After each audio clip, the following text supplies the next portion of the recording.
Welcome back to Gold Derby. I'm Christopher Rosen. I'm so pleased to be joined by Elle Fanning, who was recently crowned Best Supporting Actress by the National Board of Review for her performance in James Mangold's great film, A Complete Unknown. First of all, Elle, congratulations on that win. That was so cool. Thank you very much. No, it was definitely it was a big surprise, but I was very excited yesterday. Yeah, really cool. That was like definitely, like you said, a surprise. I'm sure that's like really fun, and it must be so gratifying to get that kind of recognition, right, for your performance. I would imagine. Of course it is. I mean, any time you kind of get recognized or, I've been doing this for since I was like it was really since I was young. So those things mean a lot. Hmm. And yeah, I just had a great time celebrating, telling my family, got a lot of emails and texts, and especially I think for a film like this, that it was a very special filming experience. It was a long time in the making. We tried to, um, you know, do the film. It was a lot. It was like 5 years. Timothy had to train, and we were all kind of holding on, like, oh, is it going to happen? Is it going to happen? So for the film to now be finished and out there, I mean, we finished the movie also this year.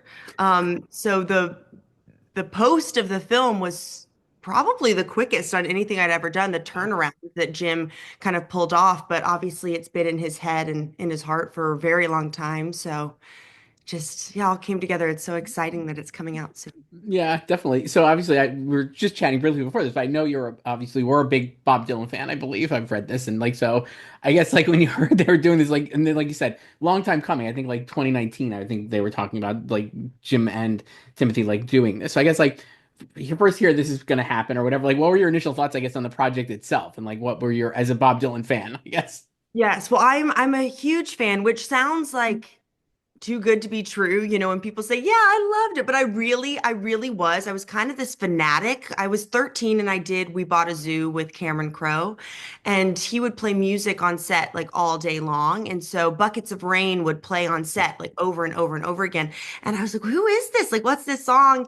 13-year-old me, and he introduced me to Bob Dylan and all of his albums, and I kind of got obsessed and would listen to the Blood on the Tracks album every day going to set, and just went down that road, and had posters of Bob on my wall, like even, and I would write in cursive Bob Dylan on my hand every day in junior high, which to my, classmates, they were like, "Who is this?" And I was like, "You don't know." I thought I was so cool, but in a lot of ways, I feel like I manifested this part because of that.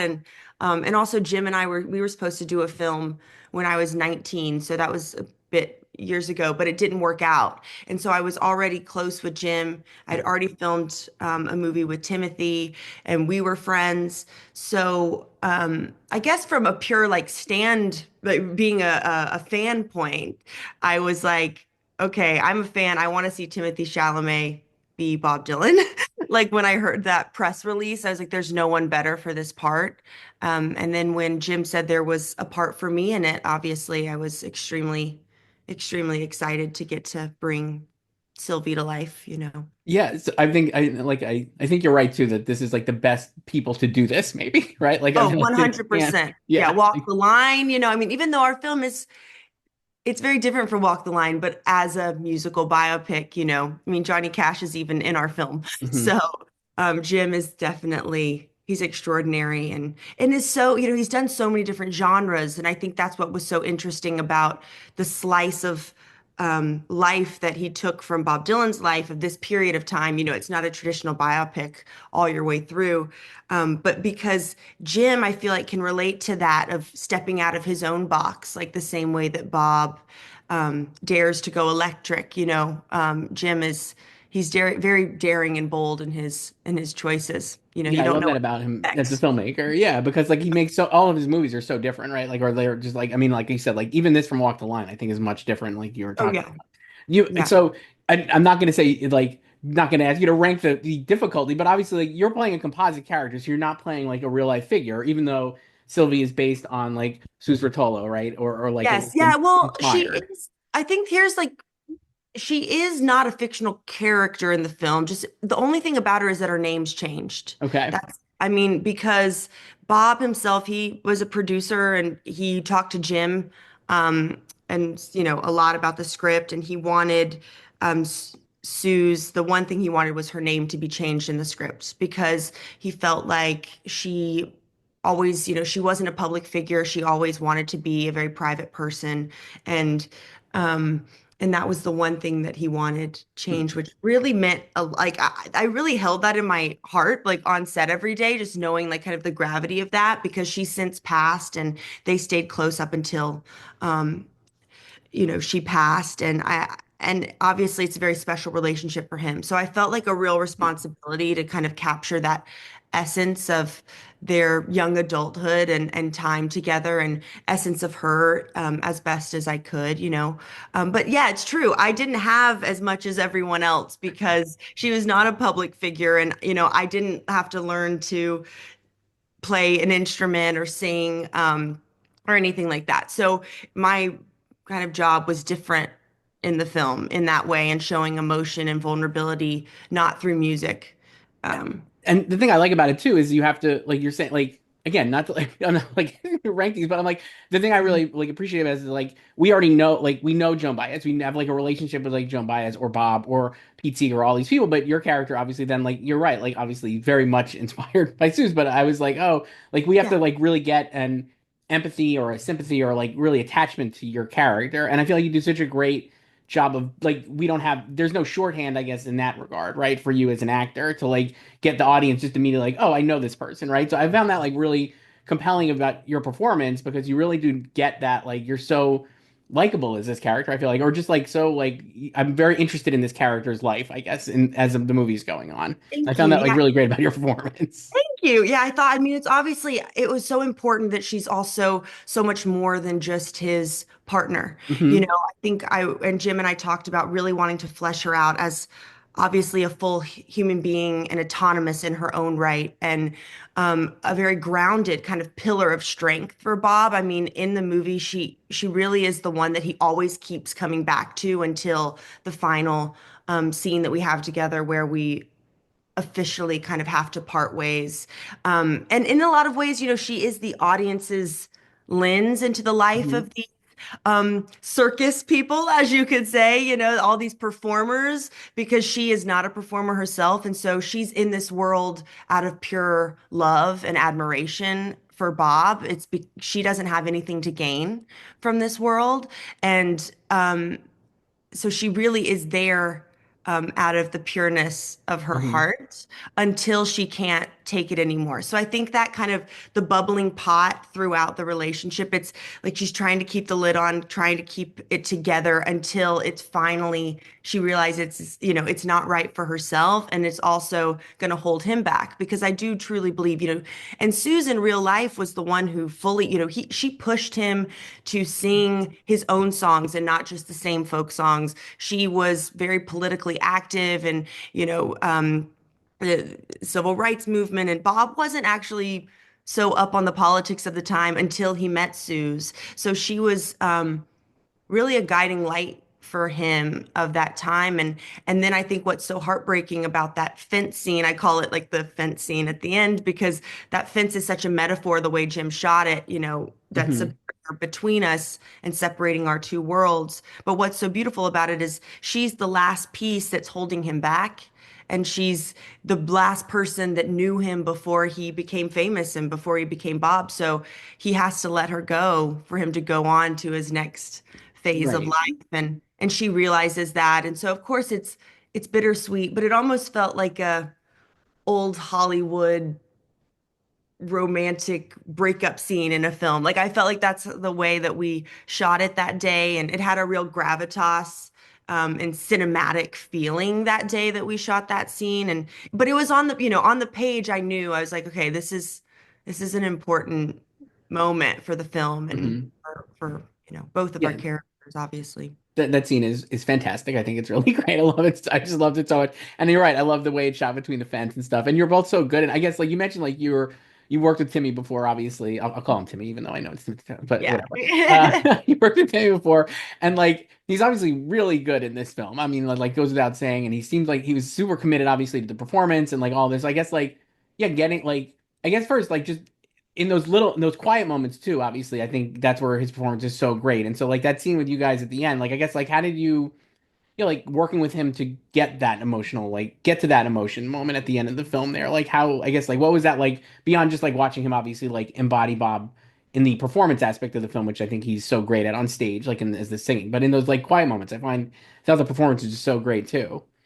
Unbelievable. I know he's so brilliant. And I would catch myself getting emotional just hearing him sing, live and being surrounded by all this music. It really brings like a vulnerability out in you. So I always felt like I was kind of on the brink of an emotional like explosion kind of at all times in the scenes I had because I was just really touched by the set and the feeling of that time and kind of the youth culture in the West Village in the 60s and everyone just brought that to life and but Timmy is our leader and like he's at the helm of that and it doesn't work and it falls apart if he um doesn't deliver and I thought that just the blend of not having he was never a caricature, like it was his own version of Bob Dylan, and I could even see little parts of himself in there that was just so beautiful and really touching.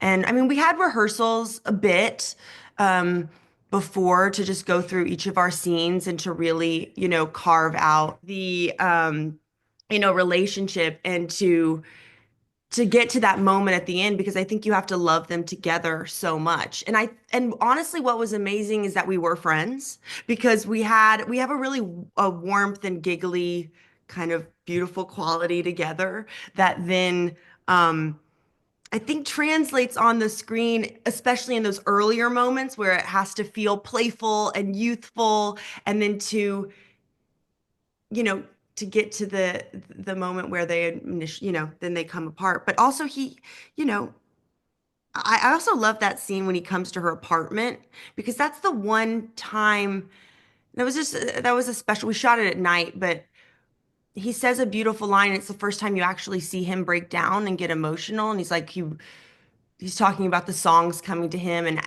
how basically everyone's just wondering why the songs didn't come to them Hmm. and kind of the jealousy of other people or the resentment that maybe other people have towards him because he is such a genius. And that was a beautiful moment to kind of be there to witness that vulnerable. Yeah, I just yeah, I find like both of you in the film are just so present. I feel like the performers, like it's just like real Yeah. great. It feels And I like think, yeah, that's yeah, easy. I think it's yeah. easy when you do know someone, there's a safety there and a comfortability where we can feel free to play. And Jim is constantly pushing you Hmm. to the truth. And he sees everything. I mean, Jim sees everything. And we kind of all know when it clicks, there's that's that moment. It's like that adrenaline where it's like, okay, I think that we're heading towards the right direction, but you have to be in it together. And yeah, Timmy, I mean, he really elevated everyone. Yeah. Do you, so you mentioned like Jim, obviously you've worked with so many incredible directors. You mentioned Cameron Crowe before. I know like it's like many, many great directors in your career. Like I guess Yes. like not to again, don't need to like rank them, but I guess what surprised you about Jim or like just like in general, like what stood out about him as a director that you were like, oh, this is cool or different, or I'm excited that we're getting to do this and that together. I mean, he's incredibly in command of the set. He's incredibly kind, but also so driven, like, and just very much in charge. I don't, but all, but and present. I think that's something that you were Hmm. saying. Yeah. I think the film and all the actors do feel so present because he's so present. He doesn't come in with a calculated version of how the scene should unfold. Obviously, he has his ideas and been working on it for years and years, and it's mapped out. But then he had to kind of forget all that, and you wipe the slate clean every day to be surprised. And I think as a director that's so revered and amazing as him to still be surprised and excited by what your actors bring to the table and to not be afraid to divert and take the scene in a completely different direction, even if it's, different from how you thought it was going to be.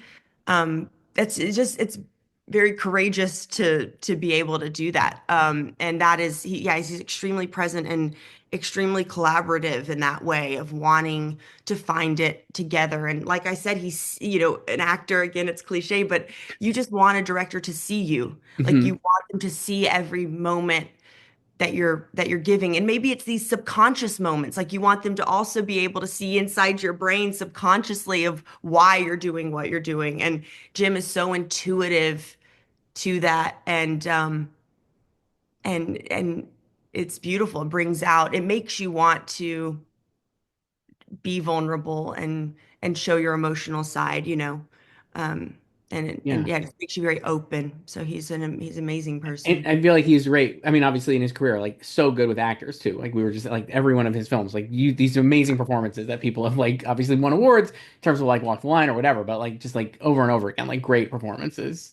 Completely. Yeah, he just really gets, you know, yeah, he makes you feel safe and comfortable to be able to give your best version of yourself and also to fail. I think that's, Hmm.